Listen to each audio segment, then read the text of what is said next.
אם אני חושב על המסלול שלי, מהתקודת ההשקפה הזאת בקפוארה, אז כמובן גם אני שהייתי נער, אנגולה, אין סיכוי, לאט, אני רוצה לזוז, אני רוצה להתפוצץ. עם השנים התחלתי להתעניין בעומק של האומנות, שאלות יותר עמוקות שיש לאומנות להציע. עדיין אהבתי את המהר, אבל המשכתי לחקור, התחלתי לחקור יותר לעומק את הלאט, את השיח, את הדיאלוג, שהוא הרבה יותר בא לביטוי בגלל שיש לנו את האלמנט של הזמן, שהמשחק איתי יותר. אבל בשנים האחרונות, משהו השתנה אצלי, ברמה האישית. כל הסחלטנות הזאת הגיעה לי לפה. ומצאתי את עצמי שאני מחפש את הילד הזה. אני מחפש את הילד הזה שרוצה להתפוצץ שוב, להיות חופשי, אחריות, ילדים.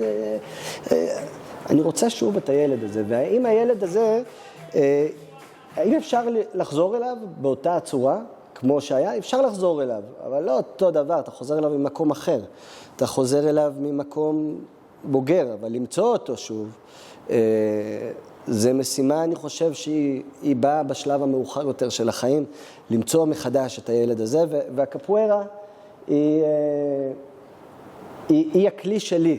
אז היא המדיום דרכו, אני כבן אדם שמחפש את הילד הזה שוב, זה המדיום דרכו, אני מחפש ומנסה למצוא אותו, ובגלל שאני עוסק באומנות הזה כל כך הרבה שנים, אני פשוט רואה איך היא יכולה לעשות את זה בצורה כל כך יפה. ואני תמיד מחזיר את זה בשבילי לריצה.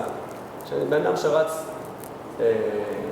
מרתון, הנקודת ציון שלו היא כל כך רחוקה, שהוא לא יכול לחשוב עליה, הוא צריך להיות ברגע הזה, ולדעת שהוא צריך לשמר בשביל להגיע לסוף. הוא לא יכול לתת את הטור. בן אדם שרץ ספרינט, הוא לא צריך לחשוב על הסוף, הוא רק צריך את ההתחלה. כי משם הוא מתפוצץ. הוא מתפוצץ, וכשהוא מתעורר זה כאילו בלחיצת ידיים לפעמים. אין זמן. מאוד אינסטינקטים, ונכנסים המון דברים שבאז'ונר לפעמים אני כל כך מפחד לקבל מכה. לא אומר שבאנגולה אי אפשר. שאני לא פתוח כל כך, ואני לא מוכן. אין לי את הביטחון, וכשיש לי את הביטחון ואני אומר, וואלה, מקסימום מקבל אגרוף, אני אהיה במקום אחר, ולכן אני חושב שבשיחה הזאת נכנסים המון גורמים שקשה